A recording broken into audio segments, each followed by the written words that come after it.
Si Sir Fredo, kaya napunta sa atin, isa-isahin ko ha. Dati may problema siya talaga, normal sa kanila, yung sumasakit na yung mga tuhod. Kasi siyempre, tayo, ano sa ano? Ayan.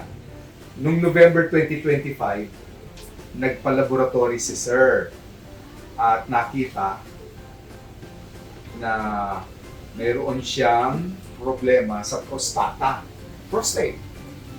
Pero nitong February, bago nagpunta sa atin noong Marso, nakita daw, mayroon siyang bato sa abdo.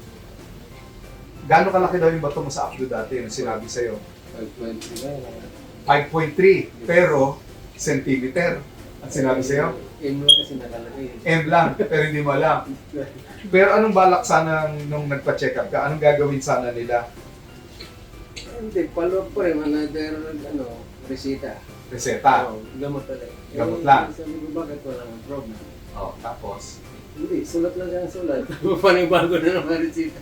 Hindi ko binili yung, bumili lang ng 10 piraso. Tapos sabi ko, ginagaralan ko. Gano'n pa kung may ibang opinion pag ganyan. Resita nyo, walang resulta eh. Hindi ka naman balak operahan? Hindi naman, kaya lang, resita pa rin, panibago. 3 months, magkano makakonsume mo sa gamot sa 3 months, tapos wala naman pala sila. Wala nangyayari. Okay. Bukod pa doon, may dala-dala si Sir na February ultrasound. Ito yung prostata niya. O sige, ikaw na bumasa Sir kung gaano kalaki yung prostata mo dati. Ayan yung numero. 4.99? 4.9 by 5.12 3.9. by 3.9 centimeter yan, centimeter. So, ito po siya.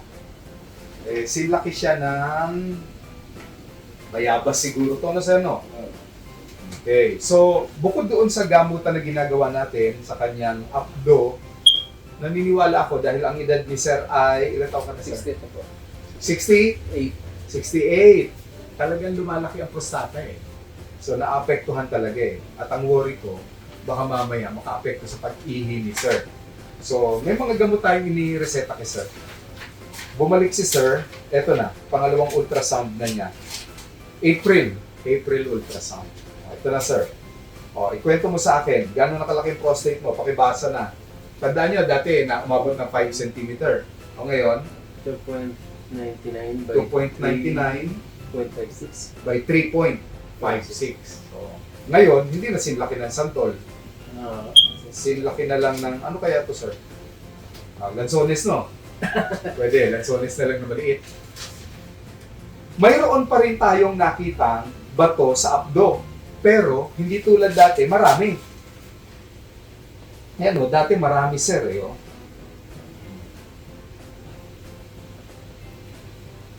Ngayon, nag-iisa na lang.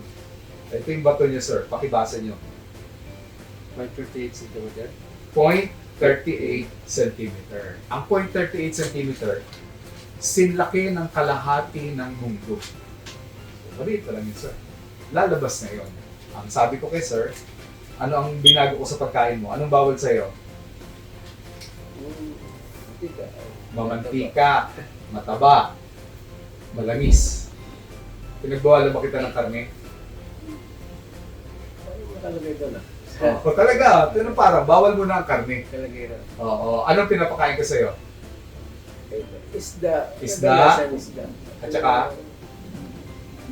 Provision minsan na Gulay! gulay. Gulay! Maraming gulay. Maraming gulay. Yan. Well, maganda naman yung resulta ni Sir. No? Para sa akin, hindi na lumaki yung abdo niya, hindi rin lumaki yung bato. Sa tingin ko, may lalabas na yun. Hindi kailangan ng operasyon, hindi rin kailangan ng mga mamahaling gamutan. Ganun pa man, yung mahalaga para sa akin, yung prostata ni Sir. Na lumalaki, ngayon, sa tingin ko, lumiit na ng tuluyan. So, yun lang. Masaya ako dahil tinulungan si Sir ng kanyang disiplina. Ang mga security may disiplina, di ba? Pero bukod doon, siyempre, ang tumutulong sa amin, galing sa taas. Tama, Sir? Galing sa taas.